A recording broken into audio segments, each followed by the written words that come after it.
अस्सलाम वालेकुम दोस्तों, मां आहियां तव्हांजो ज़ाहिद हुसैन कीरियो ऐं तव्हांखे अॼु ॿुधाईंदुसि तकरार जे ड्रामे जे बारे में। त हू तकरार ड्रामो कहिड़े हिसाब सां बंदि कयो वियो ऐं छाजे करे, ऐं छा हो छा न हो, ऐं कीअं बंदि कयो वियो, छो बंदि कयो वियो, सही जानकारी तव्हांखे ॿुधाईंदुसि हिन वीडियो में। ऐं असांजो वीडियो फुल वॉच कजो ऐं असांजी सपोर्ट कयो ऐं असांखे सब्सक्राइब कयो त तव्हांजी महिरबानी थींदी।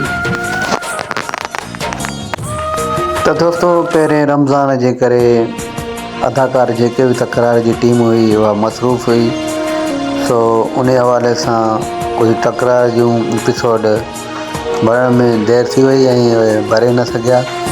हाणे उन जी स्टार्टिंग थी वई आहे ऐं इंशाअल्लाह ड्रामो तकरार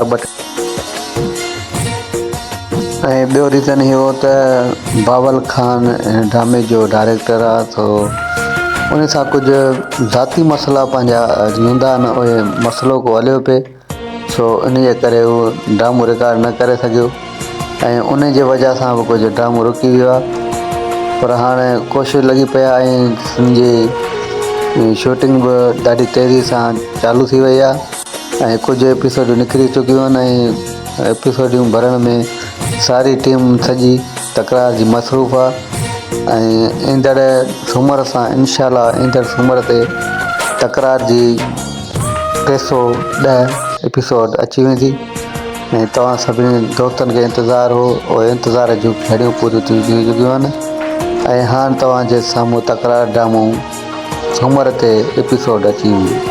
त दोस्तों, तव्हांखे हिकु ॿी ॻाल्हि करण थो चाहियां त तव्हां सिंधी भाइरनि जी सभिनी सपोर्ट कयो, नंढो हुजे वॾो हुजे केरु बि हुजे, उनजी सपोर्ट कयो। असांखे तव्हां सिंधियुनि भाइरनि जी सपोर्ट जी ज़रूरत आहे ऐं तव्हां सपोर्ट कंदो त असां अॻिते वधंदासीं ऐं असांजी हौसला अफ़ज़ाई थींदी। ऐं के असांजा सिंधी भाइर हूंदा आहिनि जेके बेड कमेंटियूं कंदा आहिनि असांखे, ऐं असांजी उन्हनि खे बि दुआ आहे त अलाह सां पाक उन्हनि खे हमेशह ख़ुशि ऐं आबाद रखे ऐं हमेशह पंहिंजे घरनि में पंहिंजे बचनि सां गॾु मुस्कुराईंदा रहनि। असां पोइ बि उन्हनि खे दुआ कंदासीं भले असांखे बेड कमेंट कनि। ऐं ॿियो त ॿुधोसीं त तकरार ड्रामे जे टीम सां कुझु हादसो पेश आयो, अलाह ख़ैरु करे। अहिड़ी ॻाल्हि न बि थी सघे थी बि सघे थी, हज़ारी बात आहिनि, हज़ारी ॻाल्हियूं आहिनि। सो उन हिसाब सां असां बि ॿुधो त तकरार टीम सां को हादसो पेश आयो, इन जे करे ड्रामो रुकी वियो आहे। पर अहिड़ी का बि ॻाल्हि न आहे, को बि हादसो न आहे।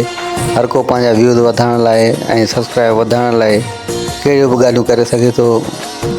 त इन वजह सां असां नथा चऊं त को हादसो पेश आयो या मतिलबु का बि ॻाल्हि थी सघे थी, पोइ का न का वजह हुई, उन वजह सां तकरार ड्रामो रुकी वियो। पर अलाह ख़ैरु कंदो, हाणे ड्रामो ईंदड़ इन सूमर सां एपिसोड चालू थी वेंदी ऐं जेको बि तकरार में मज़ो आहे ऐं ड्रामे में ऐं जेके बि एपिसोड आहिनि बहितरीनु आहिनि ऐं रिकॉर्डिंग चालू थी वई आहे त इंशाअल्लाह हाणे तव्हां सभिनी दोस्तनि जे साम्हूं हली वेंदो ऐं तव्हां सभिनी दोस्तनि जी गुज़ारिश आहे त तकरार जे टीम खे बि दुआ कनि ऐं सिंधी डायरेक्टर जेके बि आहिनि सभिनी खे सपोर्ट कनि ऐं उन्हनि जे भली कमेंट कनि उन्हनि खे ऐं उनजी हौसला अफ़ज़ाई कनि त उहो कहिड़े हिसाब सां कमु करे रहिया आहिनि ऐं कंहिंजो किरदारु कहिड़ो आहे, कंहिंजो किरदारु कहिड़ो आहे ऐं हर किरदारु भलो आहे ऐं हर हिकु एक्टर जेको आहे सिंध जो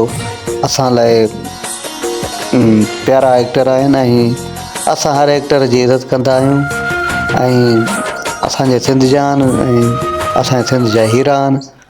असां उनखे सभिनी खे दुआऊं कंदासीं। ऐं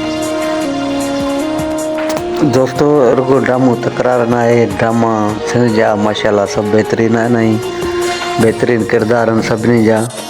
पर उन खां पुछा कयो त उहो केतिरी महिनत करे ऐं हिकिड़ी एपिसोड 20-25 मिंट जी कहिड़ी मुश्किल सां ठाहीनि था, उनजी छा महिनत हूंदी ऐं छा हुननि किरदारु कयो हूंदो। असां छा हिकिड़ी आङुर सां मथे करे छॾींदा आहियूं, यार ईअं न कयो, हुनजी महिनत आहे।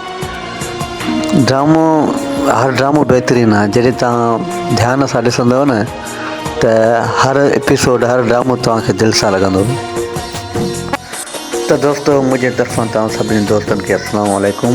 ऐं जेका बि अपडेट थी या जेको बि वीडियो जी ॻाल्हि ॿोल थी या तकरार जे एपिसोड जी एक्टर कुछ वास्ते वारा आहिनि उनखां पुछा कया कंदासूं। जेका बि अपडेट हूंदी तव्हां दोस्तनि खे ॿुधाईंदासूं। त मूंखे ॾिजो इजाज़त। अल्लाह हाफ़िज़।